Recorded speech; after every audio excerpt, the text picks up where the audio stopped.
Chapter 26. Baba Yaga as a hunter of children had the strength of 10 average women, so she could easily rip the limbs off the children she hunted.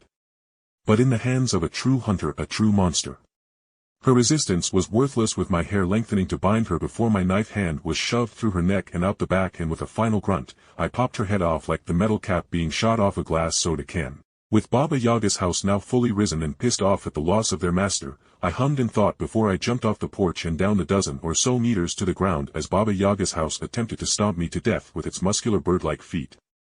I quickly dodged around the stomping feet before the house went to adjust itself, and then I dashed forward with a sunida and kicked what amounted to being the knees of the house, creating a terrible loud crunching noise as the house tittered over. "Don't just shatter," I cursed as I helped the house fall to the ground slowly and only mildly break rather than completely collapse into a pile of debris.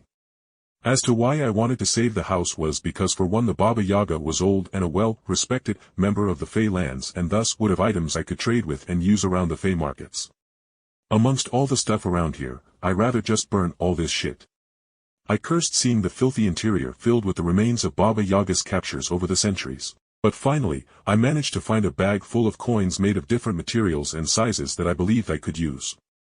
As I exited the house, I saw the magic or whatever that animated it was still working, as the broken legs beneath the house were still twitching despite their broken status, so as I reached the path again, I simply shot a small zero which engulfed the house with an explosion that blew it to pieces and coated the remaining pieces with flames. With Baba Yaga being vanquished for a while before she inevitably reformed as most Fey beings did, I continued on the path through the foggy forests toward my ultimate destination, the Fey market. I continued my undaunted walk no matter what appeared on the edge of the path, whether it was a whole new realm I had never seen before with a massive woman piercing the sky holding up the plane in which people lived in her hands, the realm of dreams briefly passed by, and so many other ethereal things that taunted my eyes as I walked the path as though beckoning me from my destination. Eventually, as I crossed over a hill in the middle of a large valley, was my destination, the Fey market. The Fey market was a massive, sprawling, supernatural old-style marketplace sandwiched between two utterly massive trees that, should someone have told me they were a cutting of the Yggdrasil or something, I wouldn't doubt it. The thing was that I wasn't here to directly buy something, as the person who had the mundane stone I needed wasn't even a merchant here. He was a con artist who got it and didn't know its value. "Now this is definitely the Fey market," I muttered as I took in the inhabitants of the land walking around, and frankly, even with my pale complexion and crown of bones atop my head, I was by far the most human-looking of the things around here. Not to mention the sheer inhumanity of the people walking around, as there was giant-sized men escorting fairy-sized women with insect wings on their back and being barely a foot tall as though they were their wives, but it was clear none of the inhabitants were bothering to look human or even act that way. They were all dressed up regardless of the type of monster they were in, either medieval Western clothes or even some more old-style Eastern clothes, but as a whole anyone that looked to be of note was well-dressed.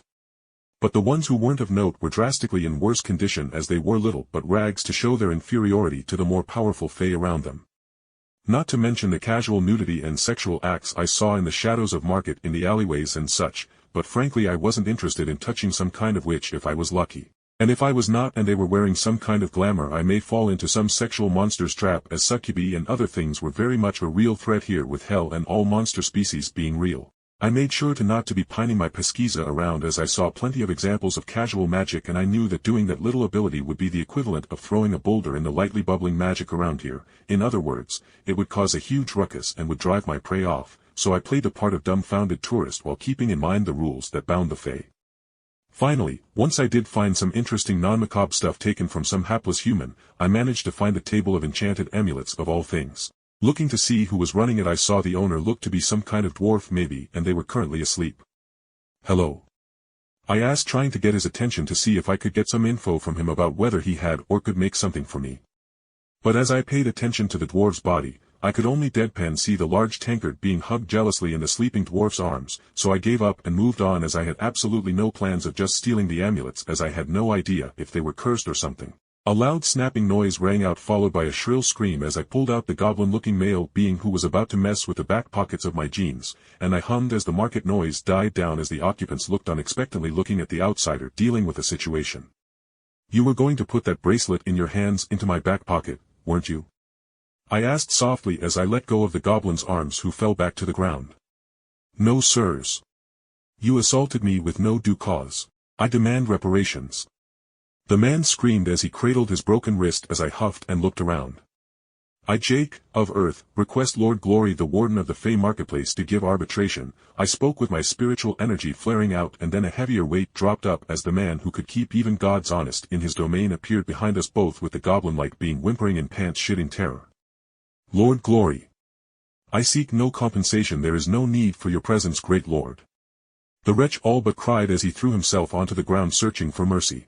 As the market warden, all disputes are within my purview. And young man, should you come here again, don't flare your soul so flagrantly lest you send certain beings into a frenzy, and I won't protect them or you from one another next time.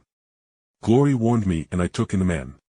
Lord Glory looked just like a human man in his 50s with his graying hair and an old-style formal suit, but I could feel the reality-warping power radiating off him.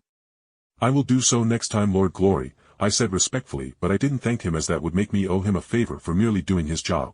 I have called upon you as this wretch has attempted to place a bracelet within my pockets, and for his offense upon my person, I broke his wrist, I said, explaining the situation. That's a bald-faced lie. He is an outsider. The goblin screamed, but with a snap of Glory's fingers the goblin's face melded to lose his mouth, and from the way his throat slimmed down somehow, I knew for a fact the goblin had even lost his voice box, so he couldn't even scream or groan through the smooth expanse of flesh that covered where the goblin's face should have been. I see the true perpetrator in this situation. So, in this case, should he had succeeded in planting the bracelet upon you and let you leave his area, he would called you a thief, and for that crime, you would have been Hayes bound to being his servant for 70 years. Glory mused before continuing. But seeing as his plot has been reversed, I doubt you wish to take him within your household as a servant for as many years, correct? He offered, and I firmly shook my head denying him, making Lord Glory hum in thought for a moment before he looked back to the goblin. In that case, Snout, take us to your burrow. Sir Jake will take 3 things from your burrow in compensation for your crimes, and that will be the end of it. He ordered, and I couldn't help but mentally snorting at the reminder that this little example of pond scum was named Snout, which fitted a goblin.